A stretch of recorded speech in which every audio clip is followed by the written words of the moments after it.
பேரன்புமிக்க உறவுகளே வணக்கம். தேர்தல் பிரச்சாரத்திலே இன்றைக்கு முன்னணியில் வகிப்பது அனைத்து இந்திய அண்ணா திராவிட முன்னேற்ற கழகம், குறிப்பாக அண்ணன் எடப்பாடியார். அவர் அரசியல் களத்திலே எதிரிகளை துவம்சம் செய்து கொண்டிருக்கிறார். அது ஒரு புறம் இருக்கட்டும், அது மக்களிடத்திலே மிகப்பெரிய வரவேற்பை பெற்றிருக்கிறது. நம்முடைய மிகப்பெரிய ஆயுதமான இந்த தேர்தல் வாக்குறுதிகள், இந்த தேர்தல் வாக்குறுதிகளை கொண்டு போய் சேர்க்க வேண்டிய பொறுப்பும் கடமையும் நமக்கு இருக்கிறது. அதனால இந்த பக்கத்தில் இருக்கிறவங்களை திட்டுறது, அந்த பக்கத்தில் இருக்கிறவங்க திட்டுறது, அதை நம்ம கொஞ்ச நாள் ஒத்தி வச்சிருவோம்.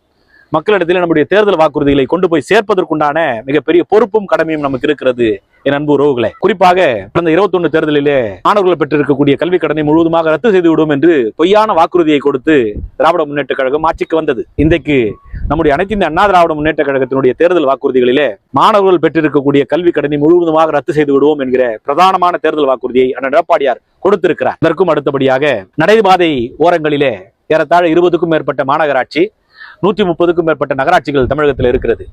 இந்த மாநகராட்சி நகராட்சி பகுதிகளில் இருக்கக்கூடிய சிறு வியாபாரிகள், நடைபாதை வியாபாரிகள் கூட்டுறவு சங்கங்களில் கடன் பெற்றிருக்கிறார்கள். அந்த கடனை முழுவதுமாக ரத்து செய்வேன் என்கிற தேர்தல் வாக்குறுதியை கொடுத்திருக்கிறோம்.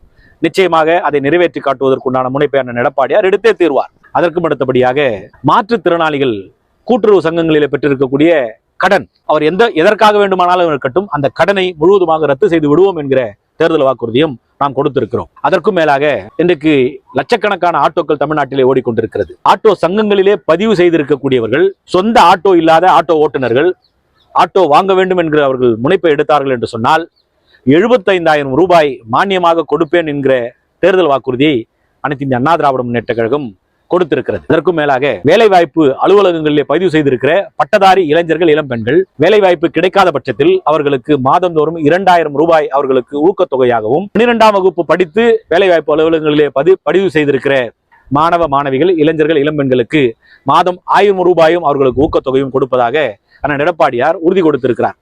இப்ப நாம சொல்லியிருக்கிற இந்த 5 தேர்தல் வாக்குறுதியுமே திமுக கிட்ட இல்லை. காரணம், அவர்களால் சொல்வதை செய்ய முடியாது. அவர்களுக்கு அதுக்குண்டான திறமையும் தகுதியும் இல்லை. மாறாக அண்ணன் எடப்பாடியார் மிகச்சிறந்த நிர்வாகி.